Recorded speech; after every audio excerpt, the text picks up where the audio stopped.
We're live. Let's just get it going. Oh, there we go. We're up, and we'll trickle in, and then we'll go. Let's keep the show nice and tight today. Let's see if we can fire through, make an hour's worth of show. Okay, let's see. Let's see if we can do that. It's mostly on me, by the way. I know I get on tangents. You don't have to. You could totally say, "Hey, it's you," and I'm like, "Yeah, it is me. I'm sorry." I'm still new enough. I'm not going to do anything to wear out my welcome. I'll play nice. Check this bad boy out. Ooh, that's cute. I did a love that on a PS. Heck yeah, man, dude, that PCB board is like gleaming. Yeah, it looks nice. That's sick. Yeah, I love it, man. That's awesome. How long did that take you? Not long. I mean, it's just a matter of just getting it nice and got that nice clear case. Just like that's clean, dude. That's clean, man. Sony. Say what we want about Sony, but their product design, iconic, dude. Yeah, we're gonna be talking a little bit about that. I'm interested. I don't know how it feels. I'm a little conflicted here with Sony being maybe like the only choice soon. Oh, we're gonna get into that? All right, let's get into it. Yeah, because it I mean, let's be honest here. Like, if Microsoft steps out of the console war, and they go to publishing kind of like Sega, Sony doesn't have the best track record for consumer friendliness. Yeah, for sure not.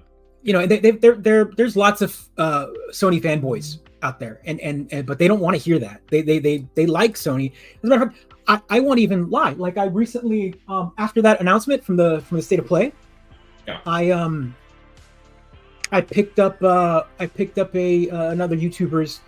He was selling his PSVR 2. Oh, nice. Okay. For cheap, like way cheaper than normal. I picked it up and I got it, and the kiddo's been playing, and that's awesome. It's cool. Like, I have another VR headset, another VR ecosystem to play, and but of course all the games are overpriced on it still because they're trying to make their money. Yeah, VR is that way. The VR, it's the same on Meta. Like, I haven't bought almost anything on Meta because it's just like, I want to drop $70. They're like $30 for a minimum game, unless you catch it on a really, really hot sale. Yeah. And you're not going to get it. It's probably going to be like a 4-hour game that is a little janky. Yeah, I mean, I bought Moss again. Yeah, sure. I bought Moss 1 and 2 because they're good games. They're a little longer than normal, and also they're not the typical. They're a good platformer with like a good view and style. So, but what's going on, Rolls? But what else? Beat Saber, I think, was one that was free. So I think you can download the main package is free, but then all the tracks are extra. So I think I bought Beat Saber as well. I need to get back to the Meta. I haven't played it too much. Tetris Effect is a good one to play on Meta. That's one of the games that I have on. If you're interested in picking up a game, I've got Asgard's Wrath because they were doing the promo when I bought it, and everybody said it was super good. And I started it. It seemed really interesting, but I was definitely still getting my sea legs, so I couldn't play it for much more than Demio is always one that I tell people to go pick up. Okay. Please pick up Demio. Everyone, if you're into tabletop gaming and you're into D&D and you like Diablo, go pick up Demio. That is excellent game. It's crossplay with PS2 VR, so the Meta version and PS2 VR can play together. Okay. And buying the game, they've added so many. It started off with only 3 or 4 characters, and now I think there's 8 different classes and multiple dungeon packs. And it's kind of a procedurally generated dungeons. So you get you do 4 little maps, and then at the 4th one you fight a boss, and then that's the end of that story arc or whatever. So it makes it nice and short and sweet. Yeah. But it plays like D&D, but it's card based as well. So you get a deck, and that's how you attack. I like that. I like the card based ones. Yeah, the card based one's pretty cool. So, but we'll talk about the Sony thing. It's interesting that I mean they're already. I mean they won, right? They won this war. If we're supposed to get some sort of news, actually, I think on the 10th. I think they're saying on the 10th we're going to get some sort of event Microsoft. So it'd be interesting to see because they leaked the Microsoft Game Pass instead of the Xbox Game Pass thing. Right? I saw that. I saw it. So they're going to rebrand it to Microsoft Game Pass, which I don't know how I feel about that either, man. Like it feels like you're diminishing the brand. Like, are you really just going to kill the Xbox brand? Like, what are you doing here? Yeah, I can't imagine they're going to kill the Xbox brand. I think. Well, if you're not going to make consoles, if your console is no longer why would I buy an Xbox? Yeah. If things are on PC or you're going to release on Sony's system and Sony's got exclusives that I want, might as well just buy a PlayStation and pick up the Xbox exclusives or whatever, or get Game Pass on that whenever they release it on that and be done with it. Now I've got the one all. It'll be really interesting to see where they go with the hardware strategy from here on out. I mean, I know there's rumors that Sony's got a PS5 Pro that they're going to be pushing through soon. And if Xbox doesn't really have a version of that, that'll be interesting. I think that'll tell us a lot. I think at the very least, we know. We'll talk about this more after. Let's roll the bean footage and we'll beautiful bean footage. Roll that beautiful bean footage. Let's go here and we will talk about it because man, when I heard that news, it was a little depressing. But let's go.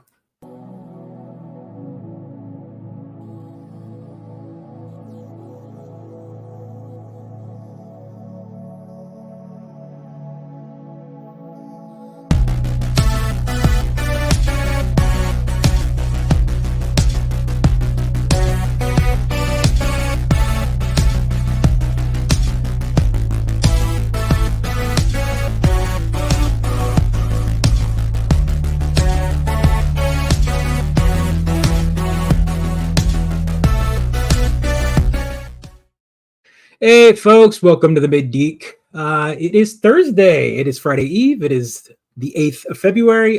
Next week is already halfway through February. And I feel like I just started. So, but here we are. It is another week of sadly exciting, but also sad news. I guess a lot of more layoffs, a lot more closures, a lot more changes up in the gaming scene. And this week is going to be kind of a weird one because I want to talk about some changes in what the future holds. Where are we going from here? But I'm your host Joe and Jordan over here, and let's get into it this week. We'll try to keep it short and sweet, not keep everyone up so late today. Specifically, me on the East Coast. On the East Coast, or as Pedro used to say, what is it? The best coast? Yeah, I mean Beast Coast, East Coast? West Coast, Best Coast, and the East Coast, Beast Coast. Yeah, Beast Coast. That's right. That's right. Yeah. And we're just meh, Central. Does anybody even care about Mountain Time? We're just we're in the middle. What does it matter? But let's jump into this story. So the rumors, what was it? I want to say maybe Monday or Sunday. It was middle of the weekend or early Monday. Rumors kind of hit the web where that Microsoft was going to be kind of exiting the console space, going the publishing route, the Sega route. Let's see if we can pull up this story here because this was kind of a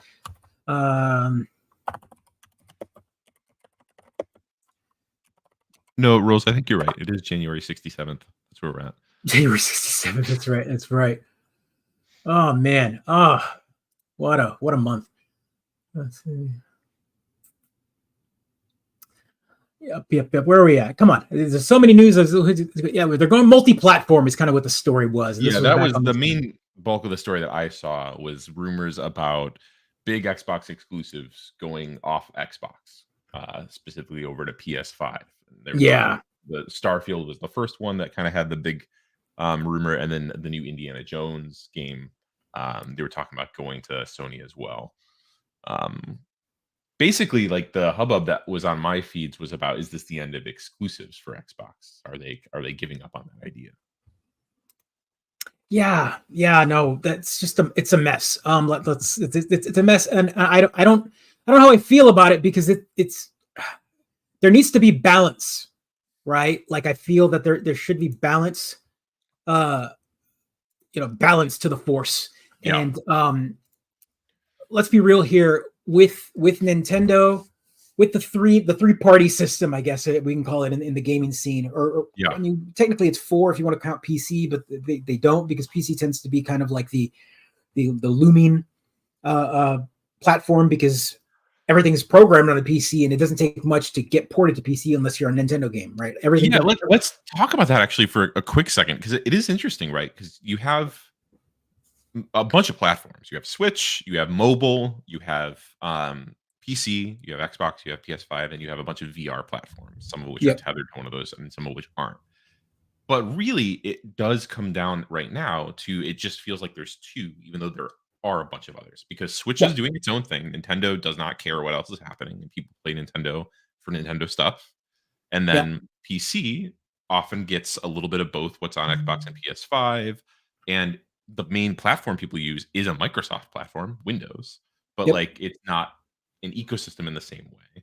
Yeah, because people aren't buying their games off of the Xbox store, the Microsoft store. Right. They're buying them on Steam. Like they go to Steam, they go to GOG, they go to Epic, and then if they got Game Pass, they'll download it off of the Xbox store. But I'm not seeing anybody actually pay for PC games using the Xbox like store. That just doesn't seem to be like. I've ever done it. Yeah. I don't think I've ever done it either. I've downloaded games that I've purchased on Xbox that are cross-platform, and then they happen to be in my purchases. Yeah. But outside of that, it's never like, oh, I'll just buy the PC version of this, Yeah. So it's this weird thing where like we all have this feeling that it's like Sony versus Microsoft, and in a lot of big ways it is. But there are other platforms. They just interact really differently. And because of that, the Microsoft Sony thing is really important. Well, it also has a lot to do with the programming language, right? So like in the sense of like who the high def twins is usually what people call them, right? So you've got PC will always be top tier because hardware changes on a yearly 6 month, every 6 months there's a new CPU, every 6 to 8 months there's a new GPU, and it's way faster. The hardware cycle is way faster. Yeah. But with Xbox and with Microsoft and Sony, you've got these like juggernauts of power. They're $500 plus consoles, and so they usually come with pretty high end graphics. They're pushing the 4K or whatever, and at the same time, their programming language tends to last 3-4 years worth of AAA exclusives. And the Switch or Nintendo never really has the power for a developer to kind of push their top of the line game. Now, if you're an indie developer or an indie gamer in general, then you're good. Like you don't have to really worry about this. But if you want to play the next Call of Duty, an esports title person, that's the other side of it, right? Like if you're a Fortniter or like a League of Legends person, then that's like like you can run that on like a baby PC. It doesn't matter. Yeah, it doesn't take much to run it. But when we're talking about like the next Assassin's Creed or the next Call of Duty or the next Battlefield or the next Forza or whatever, those titles require heavy graphics. And so what ends up happening is when you've got two big massive pillars of power in GPU fighting and technology push, then one will keep the other one accountable. There's a balance, where if one releases something, then the other one will do it, or vice versa. But in the past few years, with Xbox really fumbling the ball outside, when the Xbox One launched. Sure, like 10 years ago, yeah. Back, that caused this like downward spiral for the power dynamic, and Sony really got. There just happened to be like this moment where Sony really didn't have to try very hard when it came down to like power, hardware wise. Like they were always ahead. It's not that I'm not saying that they didn't have good hardware, but like the games that they released, they really didn't have to. I mean, let's be honest here. They've released The Last of Us like 3 times over. They've released like a lot of these exclusives. They don't have to try. They're gonna sell because it's a PlayStation exclusive. Like they don't really have to like worry about what the consumer is going to think. That whatever they put out will sell regardless. I mean, this is a company that was the hubris started with PS3, and here we go. They released their VR headset for $500, and they were like, people buy it. Hey, we're going to release a handheld for $200 that does only streaming, and whether you want it or not, that's our option. Oh, and it doesn't support Bluetooth headphones. It only supports our proprietary PlayStation Link headphones that you have to spend another $150 on. Like these are these things that Sony tends to do now, and without Microsoft nipping at their heels, there's no reason for them to let up. It feels very well. Now we can just release proprietary this and proprietary that, and what does it matter? Who's going to keep us accountable? hardware wise. Yeah. I mean, I feel like they've always done that though, right? Whether Microsoft or Nintendo or anybody else was like competing with them. I think like that's always been their MO because of the strength of their exclusives, the strength of their player base outside of the US, which is a Yep. huge part of that too, right? That Oh, we're the like, developers as you know, well, right? You've got someone Microsoft like has never played Square us. Yeah, that absolutely. that just, whether we like it or not, they're practically a Sony exclusive studio. Like they will release on Microsoft, but that it's not their priority. Like, I mean, Yeah, they're I mean, releasing Final Fantasy VII on Sony's hardware. yep, They'll release the next Kingdom Hearts up first on that. They'll release whatever on Sony first, sure. and then later on, 6-8 months down the road, they might release like an updated definitive version on all the platforms, Yeah. including Sony, and then you'll get Xbox. Yeah, And it yeah. just feels, because there's no install base for Japan for the Yeah. Xbox.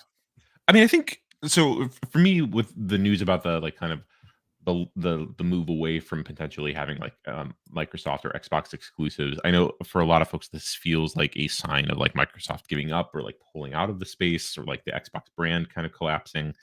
I think basically both Sony and Microsoft have to respond to how different this like environment they're playing in is from what it was 10 years ago. And to Rolls's point here, right? Talking about the razor blade model, I think that's how both of these companies are still operating, but that's less and less how consumers are interacting with games, at least consumers with money. Because by and large, now consumers are playing games that are themselves platforms, Roblox, Fortnite, Yeah. these kinds of things, right? Where Yep. they don't depend on you making an upfront investment in a console of a specific kind. All they depend on is do you have a phone, right? And if as long as you have a phone or as long as you have like a laptop or something that you can just like get in there with and get your Genshin Impact on, that's where like the real money is. And so now that there's these alternative ways of getting huge amounts of money like off of video games, what Xbox and Sony are doing by investing tons of development funds into these big marquee games, I think even Sony is finding these things to be less and less profitable and needs Yeah. to figure out ways on what the next steps are for them. I Yep. think you're right that like they're always going to do sort of weird proprietary hardware stuff. That's just how Sony operates as a company. They do the same with like music. They do the same with their like Yeah. across the board, right? Um, Microsoft, on the other hand, and I think this is probably why you and I have really liked Microsoft's approach so far this cycle in a lot of ways. It has sort of like looked around and be like, I mean, we have the most used platform in the world with Windows. Why not just start building the blocks towards making the Xbox experience an everywhere experience, Yeah. right? The Xbox experience is an everywhere experience. Then we don't have to worry about if our console is being outsold 4-1 because that's not where our install base is, right? We can Yeah. have it elsewhere. And for me, one, I mean, I think it does sort of change the nature of what the competition between the two of them looks like, but it's also about that move away from physical media, that move to digital media, that move to like cloud stuff, right? Which And that's is, where Microsoft is taking us with this kind of a thing. and it's a double-edged sword, right? The Yeah, conversation here would be like, we both benefited from things like Game Pass. Like the 100%. idea that Loved it. every Tuesday we would get 2, 3, 4 games launching on Mhm. Game Pass, and we're like, oh, this is something that I probably never would have bought. Yep. And here we go. Let's go ahead and play it. But on the flip side, we're playing it, we don't own it. Mm. And also, like, it's gonna go when it goes away, if it goes away, you then don't own it, like, Right. or the game can change at any moment, or things get Yep. delisted now. Yep. That's happening a lot. There's games that are, we're losing, just like we talked about it last week, with Yeah, with Spec a Ops. Spec Ops game. It's a game that, like, if you don't have the physical copy, Yep. the digital version was on the store for years and now it's gone. And Yeah. like licensing, like, why does license have, Mhm. why these weird, like, ancient rules of licensing on a game that came out and it's out there? Let the makers keep making the money because it keeps selling, but instead, like, no, the license expired or whatever, so let's Yeah. go ahead and let's make it so that all of a sudden no one can What's play it. What's interesting too is this is happening at the same time that there's this other discussion about how live games as a like or games as a service, right, seems to be collapsing too as an idea, right? Because we had a couple of weeks ago, right, we had Suicide Squad, or that this week, last week, I don't know, time is Yeah, yeah. whatever. But like recently, right, the new Suicide Squad game launched, and it's the new game by Rocksteady, and Rocksteady obviously made the really good Batman games from the Xbox One and PS4 cycle. Even going back to Xbox 360, I think. 360, yeah. And so Arkham Asylum, Batman Arkham Asylum was 360. Not only were those games great, but they also set the standard for like how action gameplay would feel. Like, oh yeah, for how many years did we not get like the Arkham battle style? Yeah. Like see the little like symbol, hit the button to counter, hit the button to counter, fluid combos. I mean Spider-Man owes its entire combat system to that. Yeah, absolutely. And then Rocksteady coming through with this new Suicide Squad, and they put it on display a year ago or a year and a half ago. People reacted really badly to it because it looked like a live service game. It looked like Avengers. It looked like a Destiny kind of clone. And it seems like the console manufacturers, the people on the console side, were really banking on the live service model as this is how we're going to move into the future. This is how we're going to keep up with the mobiles, the Fortnites, the League of Legends. And that seems to be falling apart a little bit now because this thing is not getting well received.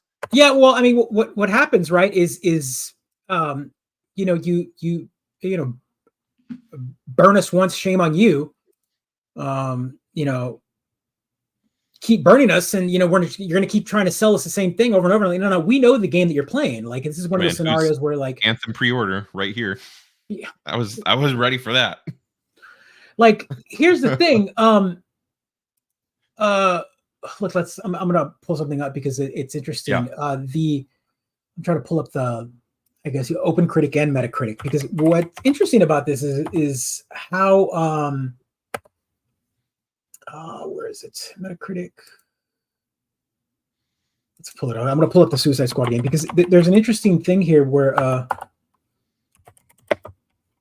that the reviewers panned it. Right. Yeah. Like it got hit hard by the reviewers.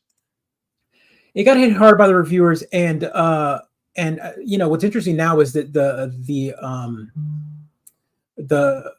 the user score has dropped, but it wasn't low at the beginning. It was actually pretty high. It's now down to 3.8 because, of course, when people found out that it was doing good, then all of a sudden the review bombs show up, right? But if you look at some of these positive reviews here, you'll see some things here that's kind of interesting. I'm going to pull it up here. Here's the Metacritic. So the Metacritic page will show that it's a 59. Yep, which is real low for a critic score on a game. It is real low, and then 3.8 is generally unfavorable. But honestly, if you look at some of these, you're seeing a lot of like 7s and 8s and positivity on some of these, and you're getting a lot of 4s and stuff. You're going to get the same, a lot of like weird, like it's boring, the graphics, whatever. But the consensus that I saw early on from the people that actually played the game is they thought the game was fine. The scenario here is this, like, one, I mean, I think I don't know about you, so this is kind of a two-sided thing. One, as a game, the game apparently the game was a game. Who asked for this? The story, like, I think the conversation was like, who asked for this? Did we want to play as these characters? Why do we want to play as villains killing our favorite heroes? Yep. Like, so, and on that point, like, this is also the major introduction of some of these heroes. Like, we haven't gotten a Wonder Woman game, and this is how we're getting introduced to Wonder Woman in this universe, is by going after her, right? Like, it's that big of a. So, spoiler alert from anybody that wants to play it or whatever. I'm gonna talk a little spoiler in the game. So out of all of the heroes in the game that you have to fight and kill, Wonder Woman is the one that you don't kill. Yeah, she is actually on your side and helping you for a big part of the battle until she gets killed, and it's by another hero. And then you have to take out. You end up killing Flash, Green Lantern, Superman, and Batman. And it is the canon Batman from the Arkham games. It is the canonical Batman from Arkham Asylum. Essentially, the Batman that you played as for 3 games, and you got an ending and you emotionally got attached to, and everyone claims that it's probably one of the best Batmans ever put on media. Because I mean, you spend hours and hours playing this character, and you develop this like relationship with this version of Batman. It's the one that a lot of people grew up with, considering that he's been out since the 360 era. You're talking about a game that's been out for 14 years now. The series is like 14, 15 years worth of Batman. We've had re-releases and remasters and whatever else and multiple versions of the game. And all of a sudden for him to like, I mean, I'm sure everyone saw the cutscene, like you literally just shoot him. That's what happens. Like Harley Quinn just freaking shoots him. And it's like, also what was another painful moment is the fact that like it was one of the final roles that Kevin Conroy plays as Batman. To be fair, though, I was reading some of the tweets from some of the developers, and they're like, I don't understand why everyone's mad. Kevin Conroy knew what was happening. He knew this was his role, so he approved of it. If he didn't approve of the character going out this way, then he would have.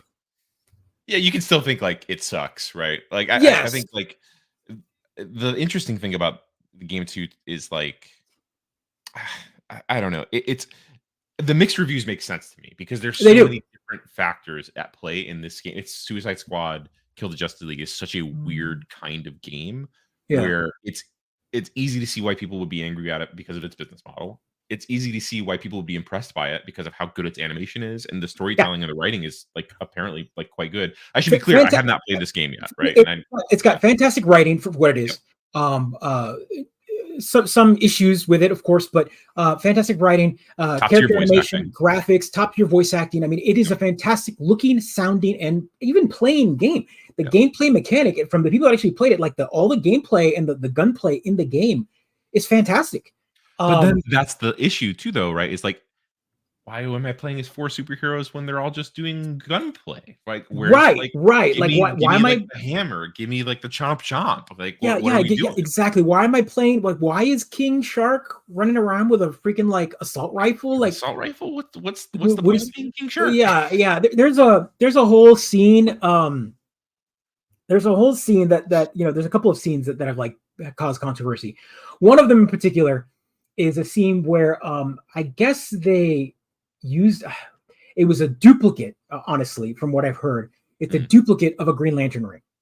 Okay. And so King Shark picks up the ring and forces it onto his finger. And then all of a sudden he becomes a Green Lantern for a moment. Sure. And then he conjures up a shark and then I get it, comic book writing. Like it can happen because a writer can happen. Nutty. Yeah. Whatever the writer wants to write, it can happen. Canon be damned. Power dynamic, and however you've written this character and the rules of that particular power can always change at the drop of a hat because a writer can do whatever he wants. But I mean, it is canonically known that the Green Lantern ring cannot be used by someone if they don't have the will to do it. Yeah. Now, it's like a Thor's hammer thing, right? Like if you're not worthy of the ring, you can't wield the ring. So, but apparently the reason that he can is because it's a duplicate, and also it's because it's a duplicate. That's why it corrupts him at the last second and causes him to kind of go insane. I get it. It feels bad though. It feels bad when you have a narrative setting where there's a lot of beloved characters and the conflict is treated like no one really cares about this, right? Like it's kind of like a toss off, sort of like I don't know, like I mean, let's wink at the camera a little bit more and like let's not. And I don't want to be the guy that's here like we need to take comics seriously, but like I think there's something different, right, about like a comic book story that does something really goofy because that's 20 pages. It's cheaply produced, right, and then it goes away, and then we write another one. Video games like this get produced every 6 years. I'm a huge Superman fan. Yeah, ginormous Superman fan. We have never had a Superman video game. Proper one. Yeah. Proper one. Yeah. So everyone, if you're not familiar, there were rumors and there are leaked screenshots and leaked video footage of a Rockstar produced Superman game that was going to happen and was shelved. Yeah. Okay. So this is the first foray into a Rocksteady created Superman.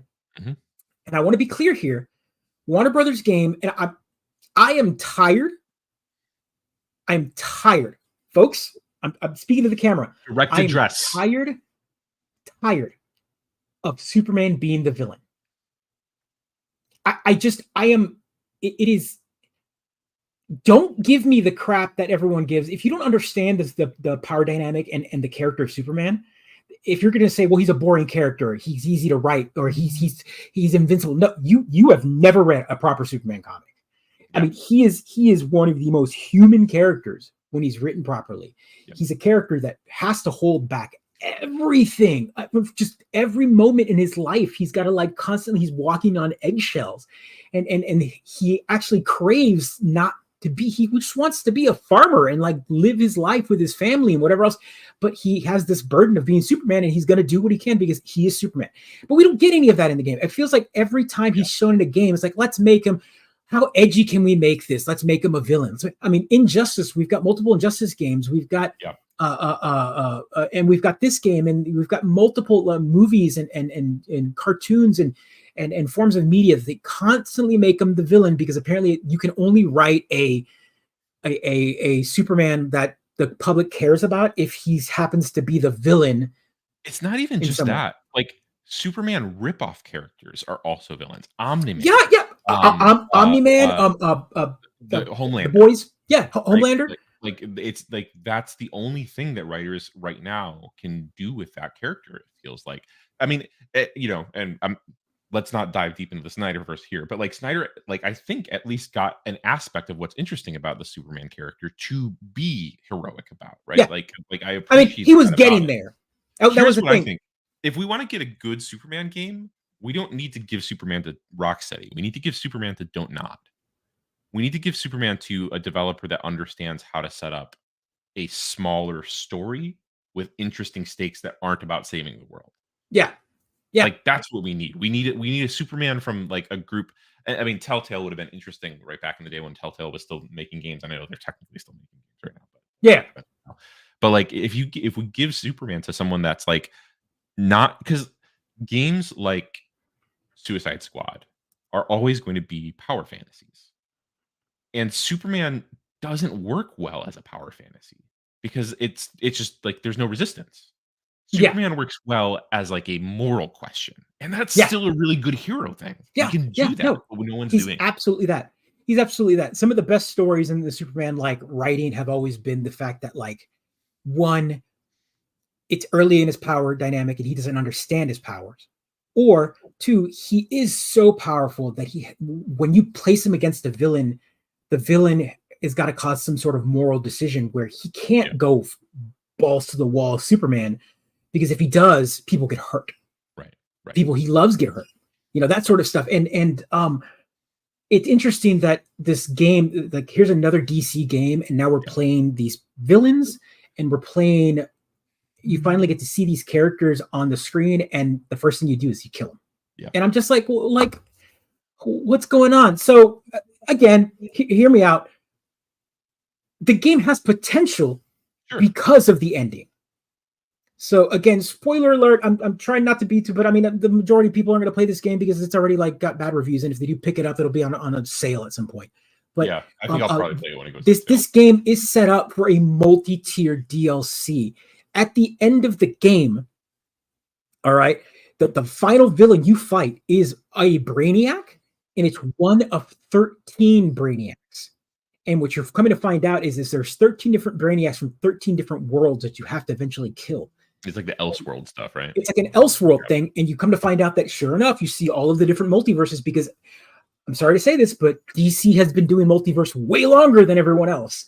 And I mean, their entire like thing is the Crisis on Infinite Earth thing since like 1987, like their entire multiverse aspect. I mean, you can't be a company from 1938, which is when Superman was created, and still try to like make sense of a timeline. It doesn't work that way. But DC has had to reboot their story multiple times over. And how they do that is by taking like Golden Age Superman and making him a version of a Superman. And then when they relaunch Superman, he's a whole new version. But then occasionally they'll go get crossovers, and these characters, these versions of Batman and Superman and all these other characters will cross over and intermingle. And that's how it's always been. People said you can make a Superman game where it's time trials to complete missions. I mean, I'll play Superman as Wipeout if we want to do that. Like, just racing some Elseworld Supermans around. I mean, like, look, if you take the engine that is Arkham Asylum, let's just say the Arkham games, and you put Superman instead of Batman, and then all of a sudden, let's say you put him where there is a, I mean, you make an invasion of some sort. Brainiac invades, and all of a sudden, everyone is. You want to make it as easy as simple.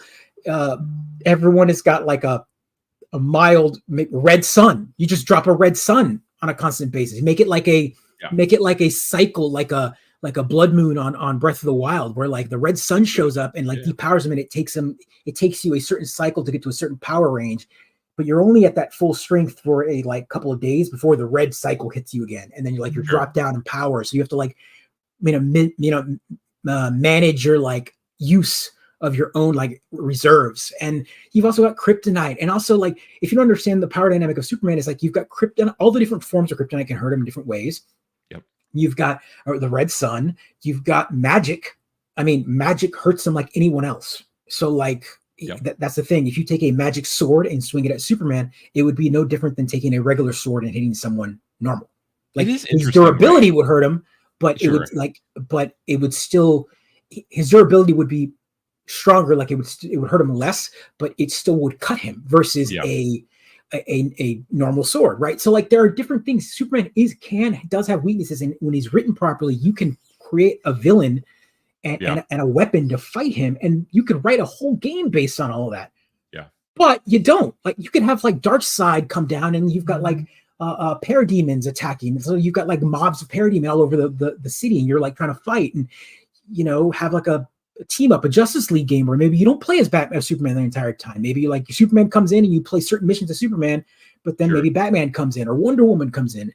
I mean, I'll say this: none of these ideas are particularly compatible with a live service game.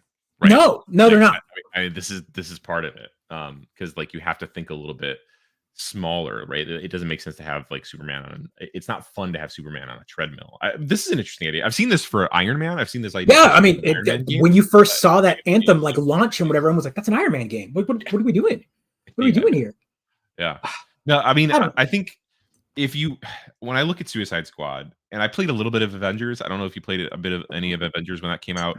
Yes, I have a similar feeling, right? And I think for me, if you're going to do like a squad-based superhero game, the one that's done it well recently was the Guardians of the Galaxy game, which was well written.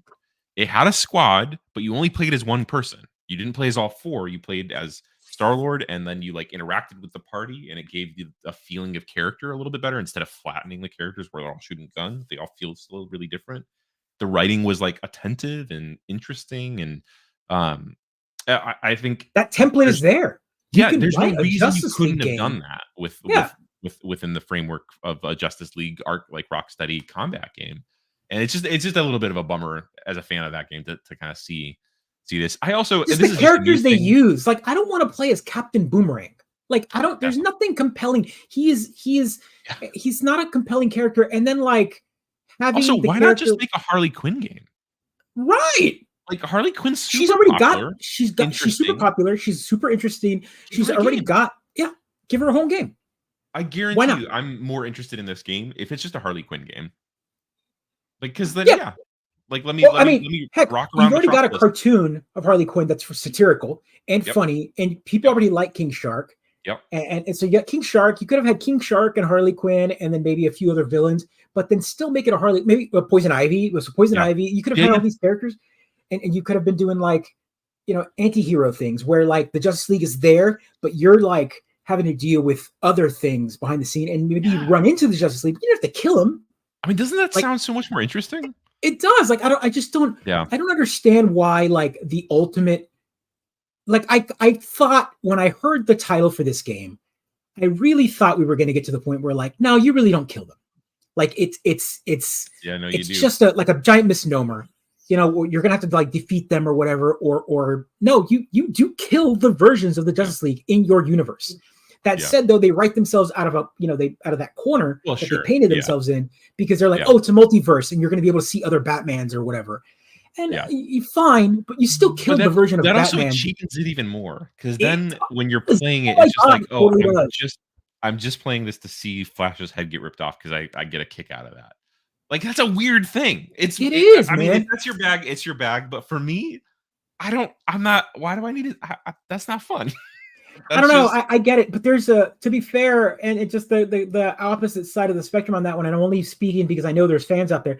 There's a whole like weird like subculture of superhero fans that really enjoy that kind of story arc. Like, no, for sure. Like we've had like 5 different Marvel zombie arcs.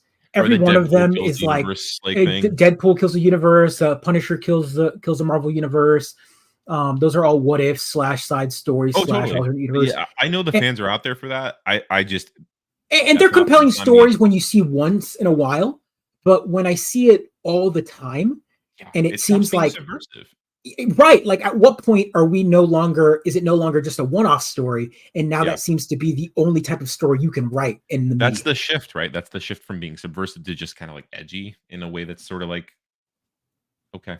Yeah, like it's lost its palatable flavor. At one point, it was like, this is the new flavor of the month. Like, oh wow, Superman as a villain. I've never seen that before. Oh, he's always such a Boy Scout. But now it's like every version of the video game version, like players. There's whole that's my argument here, and that's my whole like anger with this game is there are whole communities out there that first off, DC is not a giant pillar of like media like Marvel is. Right. So you either get like the cartoon movies or they know the animated versions from like years ago now. Yep. Or they know the Snyder Superman. And they know the Snyder Superman, which already was like dark and edgy and already caused its own thing. So everyone already saw it as dark and edgy. And then you get Injustice, which is already dark and edgy, and a Mortal Kombat game reskinned with DC. And then you get this game that is yet again a game where like you literally put a bullet through the Flash's head. Like it just like it boggles the mind. I'm like, where are the heroics for these other characters? It is interesting, right? Because I think so obviously DC, huge stable of heroes. Many of them are very, very popular, but like it's 2 marquee heroes, Superman and Batman, right? And for a long time, Batman and Wonder Woman, you've got the Trinity. They are called the Trinity for a reason. For sure. But with Superman and Batman, right? Like with Batman, for a long time in popular media, he was goofy. He was like a silly, goofy guy. And like Superman was also like just got to be the heroic guy. Yeah, like, he was the big cheesy like West Batman to like Christopher Reeve's Superman, right? Christopher Reeve's Superman is heroic, right? And Adam West Batman is like kind of a goofy guy. Since the Nolan movies, right? And since like the not Mark Miller, who's the Frank Miller. No, well, Frank Miller wrote Batman. He wrote Batman Year One. Yeah, but I'm thinking of the Watchmen writer. Adam. Alan something. Shoot. Oh, anyways, my brain. The point is, Batman took really well as a character to the dark, edgy thing, right? Because like Christopher Nolan was able to tell a really interesting story where Batman is like dark and edgy. Superman's just way less fun as dark and edgy. We lose so much of the character when it's just dark and edgy. And it feels like that's kind of what we've been stuck with in the video games. Well, I mean, here's a good example. If we want to, like we talk about video games all the time, and we're kind of going from video games to like a little bit of comic book. I'm a big comic book, and here's a constant thing. If we want to flip it real quick, just to Marvel, for example. Yeah. On the Marvel side of things, people that are fans of the comic are having to deal a lot with Marvel and their writing because Disney, the main draw is the movies. Yep. And the comic tends to take a back seat. Well, the comics are basically just like testing grounds now for movie ideas. They are. So here's an interesting thing. And if you're not a big follower of the comic book, but you probably know the character. Like everyone knows Spider-Man, right? Everyone knows Spider-Man. They love Spider-Man, whatever. But if you don't know Spider-Man, Spider-Man is kind of a running gag in the Marvel universe. He's a character that is not allowed to be happy. Yeah. He is literally a character that is just, how can we make Peter Parker suffer in this next story arc? He's a character that you can't, he can't be with Mary Jane. He can't be married. He can't have a job. He's got to be broke. He's got to be, he's got to like all his family members are got to be dead or tortured, or he's got to be some sort of like, he can never be happy. When I know this sounds like for people that don't read the comic book or whatever, that's the story arc as of even this past year. I mean, there's a whole story arc where Mary Jane literally is married and has kids with another person right now. Well, and then you have the whole Ben Reilly or whatever the clones and all that kind of stuff. He's got the Spider. There's like 17 Spider-Men running around in the Spider-Man in the actual 616 Marvel. So that's a character that just can't be happy. right? But everyone, but in the popular form of media, which is like the movies and the TV shows and all that kind of stuff, all we get is the same story over and over retold. It's Spider-Man getting bit by the spider, going through his like origin, and then as a teenager, and then like losing some of his family members, and then here we are at the end of this 3-movie run that he just recently had. And what did they do is they made sure that he's not with Mary Jane. Mary Jane forgot who he was. Like, let's torture him. Let's make sure that he's like a loner, because that's the only type of story we can write. For many years, DC followed that model with Superman. Superman got married with Lois for many years, and then they were like, you know what, we gotta reboot it. Everyone's got to be young again. So a few years ago, they did the New 52, and they rebooted everybody. They everyone got a kind of like a de-age, and Superman was de-aged. Lois was taken out of his life for, he kind of started over from scratch. She didn't know who he was. And then for a long time, there was a whole, like for like 2 years or so, he was dating Wonder Woman. And then eventually, they broke up, and then he met Lois and whatever else. But they realized that version of Superman was not very popular, because they realized, wait a minute, our most popular storyline for Superman was 1982 and onward, or 87 and onward, after his death. This character of Superman was like married and like kind of grew up, and he kind of became kind of like a father figure in the comic books. So what did they do is how they wrote themselves out of that corner with that Superman is they killed the New 52 Superman. When they had the big crisis that caused the New 52 and caused one of the crises, there's always a crisis. And this younger Superman existed, and the old version of Superman, the Superman that was wiped from existence, that was married, was actually always there, living on that same earth. When the crisis happened, he happened to survive it. He was living with Lois on a farm somewhere with a kid, and just sitting behind the scenes watching this other Superman. And eventually he had to step in. And then when that Superman died, they caused like this thing where memories merged and whatever else. And then now he replaced that Superman in this. That's how they fixed the timeline. My point is DC had to basically go, the version of Superman that people like is actually this like father figure that's got like a kid and married and whatever. And if anyone hasn't watched, again, other forms of, it is confusing roles, because you're talking about a character that's been around since 1938, and you can't keep a consistent timeline. You have to constantly kind of bring him back a little bit, because he's a character that's ageless, but at the same time, you got to make him an age that's relatable to his fan base. I mean, Marvel has the same problem with all of its heroes too, right? Like, you have to. This is like the problem with characters that are this old, right? And if they're this old and you're interested in continuity of some kind, because where do you jump in? If you don't care about continuity, right? Then this stuff matters a lot less. You just be like, it's the reason why Marvel has to create different versions of Spider-Man. For example, why Miles Morales exists. Miles Morales ended up being, wait, you want a teenager Spider-Man dealing with the troubles of teenager and that's him. That's your Spider-Man. You want an adult Spider-Man. That's where Peter Parker came in, and you had this dynamic of having these two. It's also why the Spider-Verse movies are so good. That's why they're so good. They let that play out. They let you see both interact. The writers saw that, and that's why the Jake Johnson version of Spider-Man is like married with MJ and has a kid in the new one. Because I cannot wait to be talking with you on this show when the new Spider-Verse movie comes out. I cannot wait. That is going to be so exciting. I'm so pumped about that new movie. I'm so pumped. And the reason why is exactly all of those things that we just talked about, that emotional aspect, the attachment to the character, the like growing, and all of that is what's good about these characters. And so that's, again, like you said, achievements. The reason I kind of was say this is, has anyone not watched, if you haven't watched Superman and Lois on WB, the final season is starting soon. No. Not my WB series. The WB series, not the HBO, the Max, or the that one is what is it? My Adventures with Superman. That's what I was thinking. That's a good one too. That's a very awesome take on Superman. That one's really great. If you have Max, go watch that animated version. It's an anime, Superman anime. Really good writing on that one. But the WB one literally picks up exactly. It is a Superman that is married with Lois, moved from Metropolis with his family, and lives on his old farm in Smallville. Lois and his two kids. Yeah. And one of his kids has got powers and one of them doesn't. I think the other one is starting to get powers recently.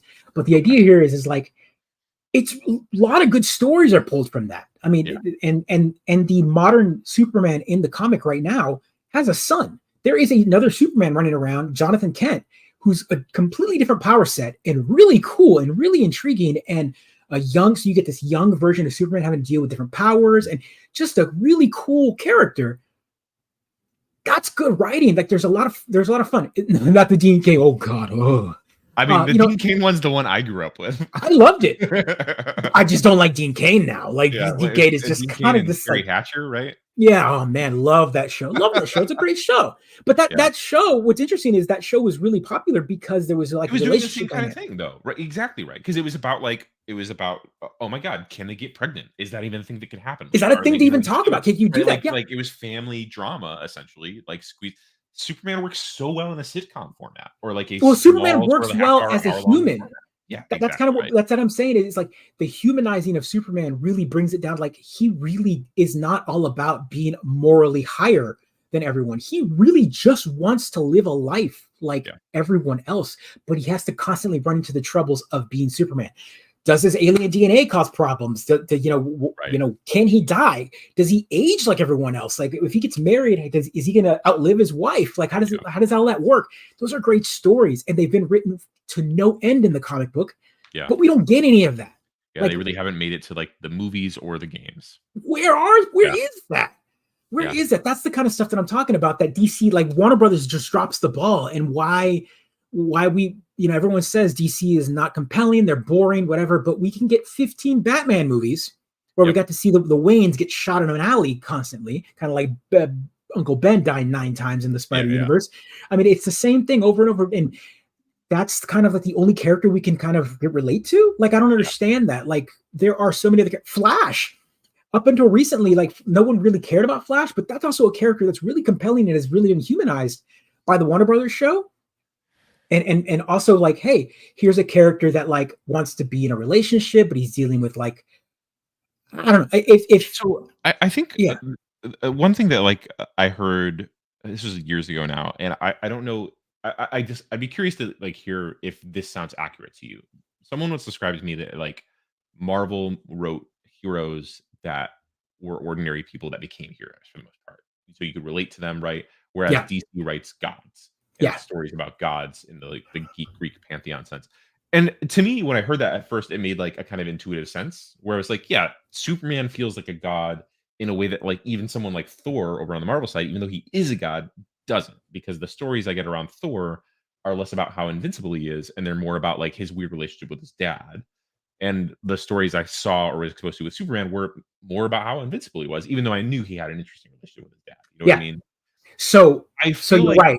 that belief has informed how people think stories ought to be told about these characters in a Yeah, way that and maybe that's did. but we haven't, those stories that they keep referencing are the iconic classic stories, Yeah. but for the past like 40 years Yep. we haven't had stories like that written about Superman. Yeah. There's No, 40 that's yeah. years Yep. of content of Yep. Superman that has been written that is just like a very different what's going on, very different mindset. There has been depowered Superman. There's a whole Superman story arc that went on for like a year and change, where he lost his powers, Mhm. he got them back, and then he went through this moral like mental thing, and it's like I don't know what I'm supposed to be doing anymore. So what did Yeah. he do? Is he walked across the country.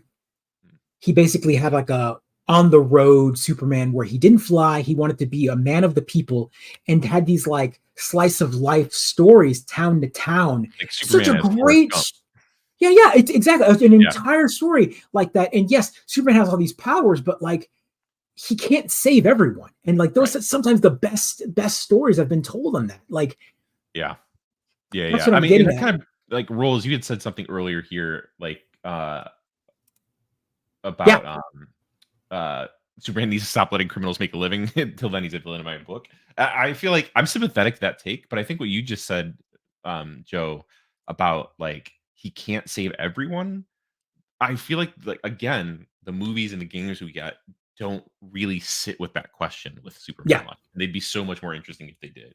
And instead, what we get is Superman. And I mean, you saw. I mean, here's a good example. You saw the backlash, right? I mean, the massive backlash and the fandom rage, or fandom. I say fandom, like just the people rage at the end of Man of Steel, right?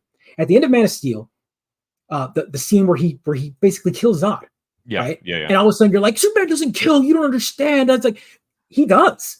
Yeah. 40 years of media he has killed Zod, and there's a whole arc where he just doesn't know what to do with Zod. I also didn't feel like that was ever a really essential part of Superman. Like, Batman says he doesn't kill. I mean, he morally, does, Superman doesn't want to kill. He doesn't want to, but like he's right. Like, I mean, yeah, I found that whole backlash weird. Is what it was a weird backlash, but like it happened, and people that was one of the big like reasons why this movie sucked. And I was just like, what are you talking about? Here's a guy, like, to break it down as simple as possible, the argument here was like, here's a guy that literally was like, the last memory he had was Krypton was great, put into the Phantom Zone for who knows how many years, then shows up, and all of a sudden he's got these godlike powers. Yeah. And his only thing, his only drive, I mean, he tells you in the movie, Zod's character tells you, I was born and bred to be a warrior and to protect my people, and that is my main objective. Like, that is my RoboCop objective. Like, I don't know anything else. That is written in my DNA, and that is it. And if you don't kill me, I'm going to kill everyone. Yeah. Period. There is nothing you do or say is going to change my mind. You have literally just killed this giant ship that contained all of the DNA of our people. And now that you've done that, I really don't give a crap about this planet. I'm just going to murder everyone. Yep. And he's like, no, but you're the last of my people. Like, I don't want to kill you. I don't want to kill you. I am the only Kryptonian, and you're the closest thing I have to like family, but also like, you're going to kill the family that I have, which is everyone on Earth. Yeah. And these are my people now. And I'm going to do the exact same thing that you would do. You would kill everyone to protect your people. I am now going to have to kill you. Snap. And he breaks his neck. And then the rage that he feels that he had to do that, like the fact that he had to make that choice was already so big and so morally like heartbreaking for him, that here's like Superman that hasn't been Superman very long. And here you go. He had to fight someone with powers like him that was already stronger and faster because he had more training than him. And then he had to kill him. Yeah. He just found out he's a Kryptonian, and he had to kill the last of his race. I mean, I will say, that's so compelling. Like, I will say the version you just narrated was not the version that we got in the movie, because the version we got in that movie would have required a much more human feeling Superman in that movie. Yeah, well, that's what I'm saying. That's what's interesting is the Snyder, all of that is there in context. It's there, but it's not. Are there. The narrative strokes are there. Absolutely. They're all there. Yeah. Like, but again, like we've stated before, Snyder, and also to be fair, Snyder didn't write that movie. Oh no! But I and this is, you know who wrote that movie? A bad choice either. Actually, I don't know. The writer to everyone's favorite Batman movie, Goyer. Oh yeah. Yep, that makes sense. But everyone blames Snyder, but everyone loves his Batman. But that's because Batman is literally like, I'm just rage. Rah! So like, well, Superman, no, but that's because the director of that story was better and handled it better. To be fair, I mean, well, what else? This is not about a better thing either. I think Snyder was always interested. He always is in huge characters and huge tableaus, and it's hard to tell the kind of story you just told with that approach. Yeah. That's all. I think Snyder's long-winded. Like, that's true. Yeah. And so the thing was with Man of Steel, from what you can see, like again, the blueprint was laid there. Mm-hmm. And then the next movie, Batman vs Superman, you could see little glimpses of him having to deal with like this more, like the whole like Messiah scene with him like saving, and then everyone kind of coming up and touching him, like this, like what am I? Like, who am I? Why am I? Like, you could see the groundwork being laid, but he was taking so long to tell you this story of a Superman that was trying to like connect with people. We never got it. We never got it. And it never happened. Then it doesn't work. Yep. It doesn't work. That's what it is. I think Cavill had the chops to act it. I think a better writer would have given us a better, compelling story as an origin. But Man of Steel is a great movie. I think it's a great movie. It's a great version of Superman for a starting, but we needed more depth for that character. But yes, to answer your question, Brightburn. You did not like Brightburn? No. And the only reason I didn't like Brightburn is because it was the same story that I had already seen from Injustice and everything else. It was another. Sure.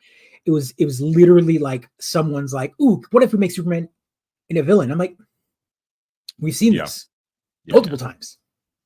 I think Brightburn was a better movie than a concept, I guess I would say, right? Because this is my problem with like the concept that you just laid out with Man and Steel. I like that a lot.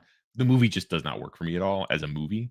And for me, movies need to be good movies before they're good stories. Like, and that's I see just that. where I'm at on that kind of thing. But I agree with you wholeheartedly in that the idea in Brightburn for me was like, it was just like, yeah, I feel like I've seen this take before. And I don't. the word derivative can get thrown around a lot these days, Yeah. but Brightburn is exactly that. And but I there are mean, you people that know like what it. had a similar take to Brightburn, but was a much better movie was Looper. And Looper has a lot more other things going on in it, but it has a central question at the heart of it that's similar to the one Brightburn has, and it is Yep. so good. Yep. Do you remember? Yeah. Do you remember the movie Jumper? Oh yeah, the Hayden Christensen movie. Yeah, I mean, I don't know that I remember it particularly fondly, but it's been a long time. No, no one does. No one remembers it fondly. But the concept of the movie was pretty interesting. It had Like like it a was something that crazy like cast, right? Like Samuel L. it was Jackson a was in that Samuel too, right? Jackson is terribly good. We got a jumper van in the yeah, all pusher, looper, jumper, push, all the same. Yeah, Looper's like not in that list. No way well, is Looper in that list. Jumper's an interesting. Like I just it was just an interesting take on that like power dynamic, like that power set. I would go You know, back and watch Jumper. yeah, Jumper was also written by Goyer, yeah, right? Same writer. Yeah. And it was directed by Doug Liman, who I usually love his stuff. Like it's like the Born Identity guy. yeah. That's what I'm saying. And Like Edge of Tomorrow. there's a good movie underneath that. I think something fell through the cracks marketing wise and whatever. But honestly, I think the idea and the way he wrote that character and that power set, right? Like I love the idea of like he could only jump. He's basically Nightcrawler in a way, right? He can only jump where he's been before. So for example, like he kept robbing this bank or whatever. He could only go into that. He could only jump into that bank to take the money if he actually walked in there once before. Yeah. So I thought that was an interesting take. And then I love the idea that like when he jumped, he left like this residual like thread. Yeah. And like the Samuel Jackson character like finds it, how to like hook onto it and like chase him that way. It's just such a cool concept. Yeah. And I always wanted more of that. I'm like, man, that's a cool universe. That's a cool like thing that we never got to see more of. And man, yeah, that's a movie that Looper always makes you think of Jumper. That makes sense. I can see why for sure. Yeah, because it was the same style of movie. It's going. Another underrated superhero movie that was it Unbreakable? Unbreakable's good. Unbreakable's a really good movie. Yeah, I like Unbreakable a lot. I never watched the later Shyamalan movies where they came back to that universe, Glass and what is it? The James McAvoy one. Yeah. Split. Yeah. I never saw the James McAvoy one. I heard it was good. Yeah, Unbreakable is real good. That was an interesting take. And also a smaller story, right? That's the thing. Like, let's shrink it down. Yeah. And that goes back to the video game aspect, right? Like, if we're gonna make a good video game based on a superhero, so we're an hour in, but I want to take 5 minutes and talk about. We said we're gonna be like brief tonight, and then we spent 40 minutes talking about. I know, but we're not gonna go to an hour 30. We're gonna go an hour 10. Let's do it. That's where we're gonna go. And I just want to hear your take on this because this is interesting. So now we've talked about DC for an hour. And just the rage of Suicide Squad and Kill the Justice League and how that's going. The news yesterday, I mean, I sent you the story. Disney just invested like $1.3 billion in buying a minority stake into Epic Games in Fortnite. Yeah, man. Did anyone read the story? Because this is a massive story that isn't getting the like traction that I thought it would. It's huge. It's really, really big. I mean, it's the kind of thing where you see it, you're like, I 100% understand this as a business decision. Holy crap, this is huge. You basically have like, what's interesting to me about it is Disney's in this interesting position right now where their parks are not doing as well as they used to do. They're still doing well. They're just not doing as well as they were. The Marvel Cinematic Universe is, I don't want to say struggling, but it's not doing what it used to be doing either. Right. And it's definitely spinning its wheels a little bit. And then it's Disney sort of like properties are mostly valuable in that sense as properties, right? Like where people can put them in different things and play around with them in different contexts. And so when you think about all of that, oh boy, Fortnite seems like a real good landing spot for some of that. I mean, let's show this trailer because this is an interesting. Like this is their look at this vision. Discover a place where magic. And also, epic. How many franchises they own. It's unbelievable.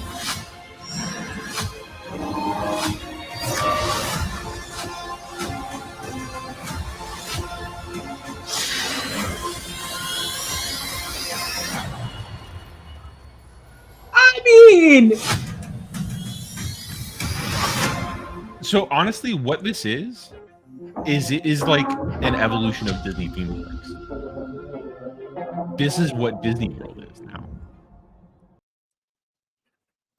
That's so wild. And like that's what Disney World is now. It is you get a ticket into Fortnite and you get to visit the different parks and they're all connected. Yeah. You get to have these experiences next to each other. You get to play Rocket League with like Mater, and then you go get to like like it's wild. Rocket League of Mater, yeah, sure. I mean, they have the cars in the like the new like that's 100% going to be a thing. Yeah. Oh yeah, absolutely. It's like they said they. Oh yeah, well, I mean they did because you already have a whole Lego subset game built into Fortnite. So like when you launch Fortnite, you go and launch Fortnite right now, you have the option to play 3 different games or 4 different games now. They have their Rocket League game. So they have the Rocket League version, the racing game that's kind of Rocket League and Fortnite mixed together. You've got Fortnite, just the battle royale. You got Fortnite Festival, which basically takes it's a place for people or musical artists to release music. And so like they have these virtual concerts and you can now buy, like, not only can you buy like skins and whatever else for Fortnite, you can buy musical instruments and whatever that you take into the festival's world and rock out. For example, they've got a TMNT crossover coming up again. And right now you can buy some like specific skins. When you buy those TMNT skins, you automatically get the Lego version of those skins. Yeah. So then you hop into the Lego version of Fortnite and you're a minifig with the like Leonardo skin or whatever. And a lot of the skins that you purchased in the previous, like a lot of the Marvel ones, you already have the Lego version of those ready to go. Yeah. And then it gets even wilder when you think about where the movie studio rights for Lego lie. Because the Lego movie was a WB production, which is why it had all the DC characters in there. Right. But then Universal just bought those rights. And so now Universal has like the Universal Monsters stuff into the Lego franchise. And so that's going to be bleeding into Fortnite as well, like through that vector. It's crazy. Like it is absolutely crazy. It is crazy that Epic has Fortnite and Unreal, right? Those are two, all they are is vectors for other people's IP. It's nuts how effective they are at that. It's also the reason why they like, for many years, they were working on Unreal Tournament, like the new version of Unreal Tournament. Yep. And then Fortnite came out. And then I remember Unreal Tournament was in beta for a very long time. And I had the version, like you could download it and then you can see like how the community is working on it. So you would download this version of like Unreal Tournament that was like really underbaked. And then Fortnite came out and Fortnite just like shot off. And then they just like canned. They were like, Unreal, get this out of here. And they just canceled the entire project. Yeah. And they just threw all resources into Fortnite. And then now here we are. I mean, again, we've talked about it. Like Fortnite is the equivalent of taking all your action figures and playing with them in this world. Like it is crazy to me that the only ones you don't see are Nintendo franchises right now. Everything else is there. You can get Sony properties and Microsoft properties all on the same map. You can have Kratos and Master Chief on the same team playing Fortnite because you bought the skin. Yep.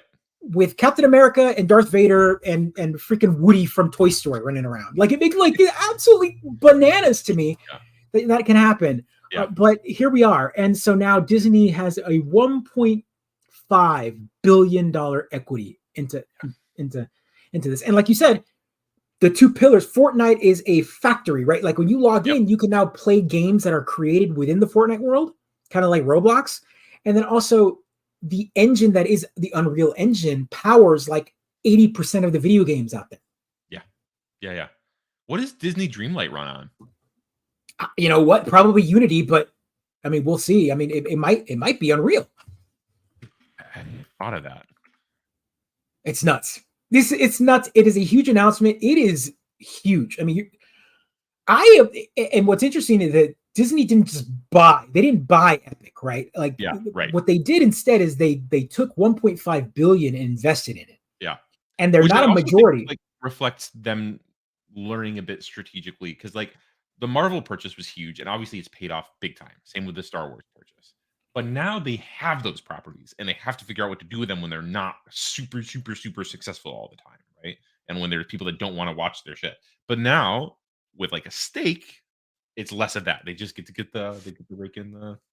Yeah, but it's also, it makes it so that boom, they dump the money without buying them outright, which means that they don't have to wait 3 years of litigation like Microsoft had to do with Activision, and they don't have which to that reopened. We didn't talk about that, but like the regulatory bodies are not happy with the layoffs at Blizzard that Microsoft did because they feel it's a violation of the approval.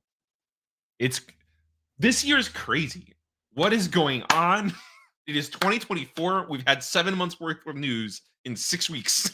We have, and it's only getting worse. Like, we didn't talk about them because it's so depressing. There's so many that have been dropped out, studios closing and whatever else. But then you see $1.5 billion being thrown at Epic Games to make games. Yeah. So does that mean there's going to be hirings at Epic, or does that mean that like it's just? Well, Epic didn't they? Yeah. I mean, I think the answer to that is probably, but like, the way these companies churn through hirings to like layoffs now is so fast. Like that's like it's almost like these jobs are just like extended gigs at this point. Yeah. Create my quick like capture the flag mod for this game with all these skins. Yeah. And then we're gonna fire that studio, and then all those assets will just be part of the like library to throw at different games for a while. I don't know. It's just weird. It is massive, and like I said, they don't have to wait for the litigation for them being called a monopoly. So that's why they can say soonish, because that's it. They just threw the money out and they're like, go. And Epic's like, all right, we've got an engine that can do this already. And also, we've already got all your models because we've been throwing Disney characters and Star Wars characters and all that into Fortnite already. So now it just makes it more official. Yeah. Money. Insanity. Unreal, man. It's unreal. Unreal. Literally unreal. Hey! Whoa. Yeah. So here we are. Hour 12. We're gonna end it here, folks. Thank you so much. Like, subscribe, share. We're getting better at this. We're getting better at this at the shortness here. But man, what a wacky week with this. That bit of news at the end here is just a huge one, because that, I mean, just wrapping your brain around it. As a kid, like if you'd have told me at like 13 that all these companies were the same company, or at 13 I could have like gone to Disney or gone to like any of the like parks and walked into like a Star Wars world and a Marvel world and all that stuff all in one park. You'd be like, what are you talking about? All those companies are different companies. No, not anymore. Yep. Disney will own us all. And it's probably all owned by Tencent now. Who's making an Elden Ring mobile game? Who's making an Elden Ring? I did. I can't talk about it right now. It's too much. But like, come on. It can't. I mean, that's it. That's all we know. They're like, we're gonna make a mobile game, and we're like, okay, sure you are, Tencent, go for it. Because, folks, thank you so much. Let's go. Be kind. If you work in the gaming industry, watch your back. Get your resumes up to date, because everything's in the air right now, folks. Head on a swivel. Yep. All right. Yep. Thanks, Rolls. Thanks everyone for joining us.